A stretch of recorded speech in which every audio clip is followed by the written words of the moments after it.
Fibromyalgia, इसका मतलब क्या होता है? सो मसल फाइबर वो दोबारा से रीजनरेशन नहीं होता, उनका ड्राई हो जाते हैं, सूख जाते हैं, तो काम नहीं कर पाते। तो फाइब्रोमाइल्जिया हो गया। And irritable bowel syndrome.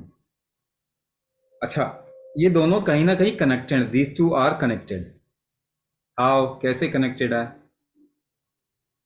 तो irritable bowel syndrome, that means proper movement of food is not happening.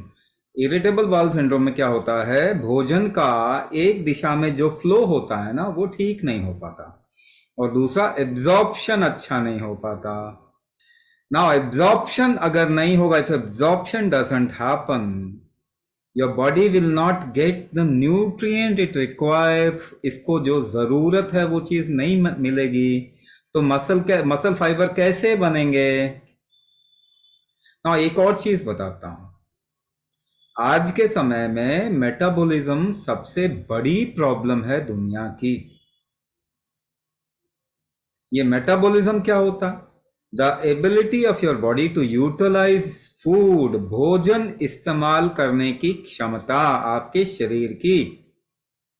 अच्छा, कुछ बीमारियां जो आपने नाम सुना होगा, डायबिटीज, आईबीएस तो सुन लिया आपने, डायबिटीज सुना है, थायराइड सुना है आपने, लिवर का प्रॉब्लम, फैटी लिवर, लिवर का इश्यू ऐसा सुना है आपने, फिर ऑटो इम्यून डिसऑर्डर सुना है आपने, कैंसर सुना है आपने, ब्लड प्रेशर, हार्ट डिजीज सुना, ये सब मेटाबॉलिक डिसऑर्डर वहीं से शुरू होता है।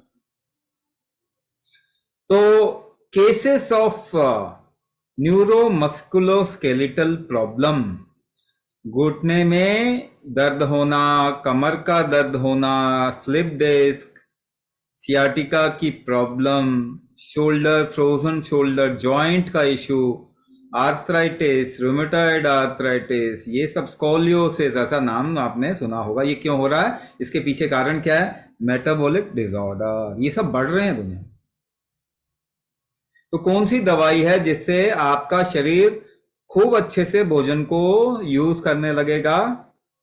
कोई दवाई बनी आज तक?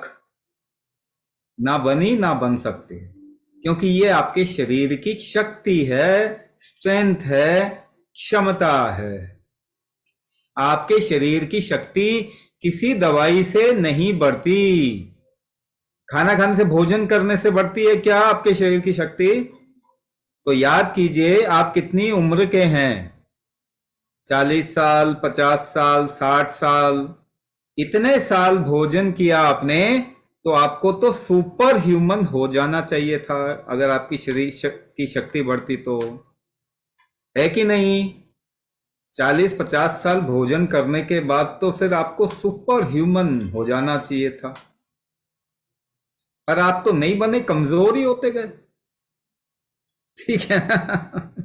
कमजोर ही होते गए ना। पर आपको लगता है कुछ खा के हम एकदम सुपर ह्यूमन बन जाएंगे। नहीं होगा कभी भी। देख लीजिए, प्रैक्टिकल हो जाइए थोड़ा सा। दूसरी बात, 100 साल में किसकी डायबिटीज ठीक हुई दवाई खा के, शुगर कम करके? किसका हार्ट डिजीज ठीक हुआ ब्लड प्रेशर कम करके?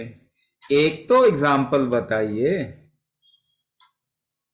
तो आपको जो लग रहा है मेरी बीमारी, अच्छा, और आते हैं न्यूरोमस्कुलोस्केलेटल प्रॉब्लम में। पिछले 100 साल में दवाई खा के या सर्जरी करके देखो, कोई भी चीज ठीक नहीं होती। मैनेजमेंट है ना? कोई चीज सर्जरी करके ना ठीक नहीं होता, वो थोड़ा मैनेजमेंट है। थोड़ा गड़बड़ हो गया, हड्डी इधर का इधर हो गया, आपने थोड़ा खिसका दिया, मगर दूसरी जगह हो जाएगा ना। स्लिप डिस्क एक जगह है, सर्जरी करवा लो, दूसरी जगह हो जाएगा। तो 100 साल में दवाई खा के किसके घुटने एकदम स्ट्रांग हो गए? किसकी कमर दर्द एकदम, कमर एकदम स्ट्रांग हो गई, रीढ़ की हड्डी मजबूत बन गई, आर्थराइटिस ठीक हो गया, हाँ, रूमेटाइड ठीक हो गया? 100 साल में बताइए किसका हो गया ठीक? गलत देख रहे हैं ना, कुछ तो गलत देख रहे हैं, कुछ तो गलत देख रहे हैं, गड़बड़ देख रहे हैं। है ना, आपको केवल बरगलाया जा रहा है। देखो ये साइंस है, साइंस का मतलब बीमारी पैदा करना होता है, ठीक करना होता है। सारी बीमारी पिछले 100 साल में बढ़ी है कम हुई है? बताइए कौन सी बीमारी कम हुई है? एक भी तो नहीं हुई है। तो जो वो बोल रहे हैं उसमें साइंस तो नहीं होगा, कुछ और हो सकता है, साइंस तो नहीं है। सारी बीमारियां ही जब बढ़ रही हैं तो ऐसा कौन सा साइंस है जो सारी बीमारी को बढ़ाता है? गड़बड़ है, कुछ तो गड़बड़ है, कहीं तो गड़बड़ है, सोचना चाहिए ना। हाँ, वो एक मूवी आई थी ना, कहते हैं गोलमाल है, ऐसा कुछ गड़बड़ होती तो गोलमाल है आवाज आती ना। तो आपके दिमाग में नहीं आता ऐसा आवाज? कुछ गोलमाल तो है, हम तो ठीक नहीं हो रहे, बीमारियां तो बढ़ रही, आनी चाहिए ना आपके दिमाग में, गोलमाल है, कुछ तो गोलमाल है। तो आप कैसे ठीक होंगे? इरिटेबल बाउल सिंड्रोम कैसे ठीक हो? थोड़ा सा समझा देता हूं मैं, आसान भाषा में समझाऊंगा ताकि आपको समझ में आ जाए और उससे आप ठीक हो सकते हैं। देखिए, पैरालिसिस भी ठीक होता है। हमारे पास आज तो एक ने आके थोड़ा अपना बताया, हमारे पास बहुत केसेस हैं ऐसे दूसरे। न्यूरोपैथी ठीक होता है, किसी दवाई से नहीं होता न्यूरोपैथी। तो कैसे होता? अगर मेटाबॉलिज्म है खराब, तो ये मेटाबॉलिज्म होता क्या है? तो एक एग्जांपल लें, एक थोड़ा सा, कभी आपके आसपास में घर में अगर कोई कामकाज चल रहा है स्ट्रक्चर का, यानी जो घर को ठीक ठाक करने का काम चल रहा है, नया घर बन रहा है, या कोई मजदूर आसपास में काम कर रहा है, एक दिन उसको अपने घर के आके भोजन करे और आप भी साथ में बैठ के भोजन करें, कौन ज्यादा खाएगा? वो मजदूर ज्यादा भोजन करेगा क्वांटिटी में, या आप ज्यादा कर पाएंगे? आप नहीं कर पाएंगे उतना भोजन जितना वो मजदूर कर पाएगा। इसका मतलब मजदूर के भोजन को यूज करने की उसके बॉडी की जो कैपेसिटी है बहुत ज्यादा है। ऐसा क्यों है? क्योंकि वो बहुत जोर लगाता है, शरीर से बहुत जोर लगाने वाले काम करता है।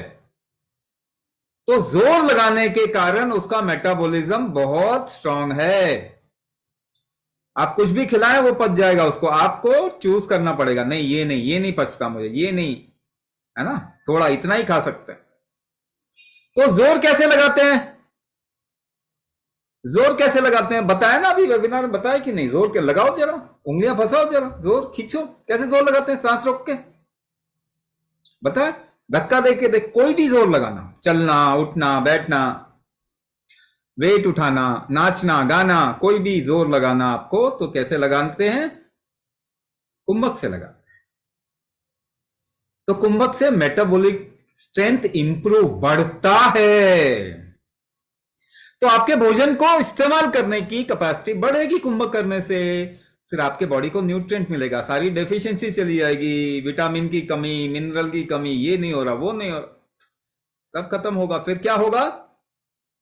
फिर आपके मसल के फाइबर, फाइब्रोमाइल्जिया, ऐसे ग्रीको रोमन शब्द बोलते हैं, ठीक तो कुछ करते नहीं।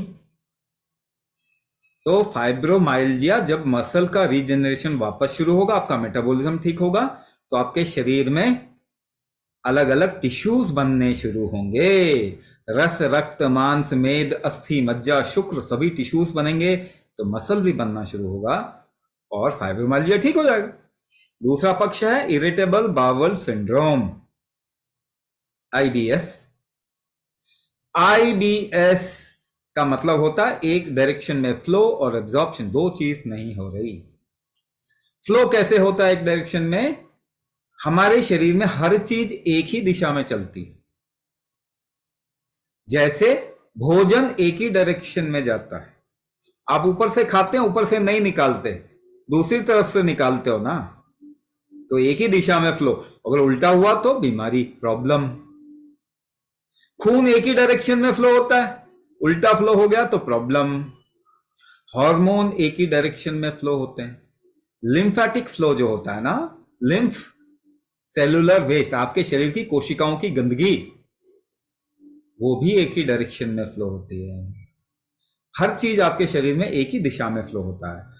इस दिशा, एक ही दिशा में फ्लो होने की शक्ति को हम कहते हैं नाग शक्ति। नाग सुना अपना? नाग, नागा, स्नेक, है ना, तो नाग शक्ति कहते हैं। तो नाग शक्ति अगर आप बढ़ा देंगे तो इरिटेबल बाउल सिंड्रोम ठीक हो जाएगा। पेरिस्टाल्टिक मूवमेंट, अंग्रेजी में क्या बोलते हैं, एलोपैथी में इसको क्या कहते हैं, पेरिस्टाल्टिक मूवमेंट, है ना। एक ही दिशा में जो भोजन करते हैं वो पेरिस्टाल्टिक मूवमेंट केवल भोजन को लेके ही है, बाकी को लेके नहीं है। तो ये मूवमेंट किसके, कौन कंट्रोल करता है, नाग शक्ति और नाग वायु। तो नाग कुंभक आपको बता देंगे, अगर हम डायग्नोस करेंगे कि ये शक्ति कमजोर हो गई है, तो डायग्नोसिस जरूरी होता है कि कौन सी स्ट्रेंथ कमजोर हो गई, उसके हिसाब से आपको कुंभक का फॉर्मूला दिया जाता है ताकि आपको उसका बेनिफिट मैक्सिमम मिल सके। तो इसीलिए ये दो चीज अगर हम ठीक करेंगे, मेटाबॉलिज्म और नाग शक्ति, तो ये दोनों चीज प्रॉब्लम ठीक हो जाएंगी। ठीक है ना, दवाई से नहीं ठीक होती है।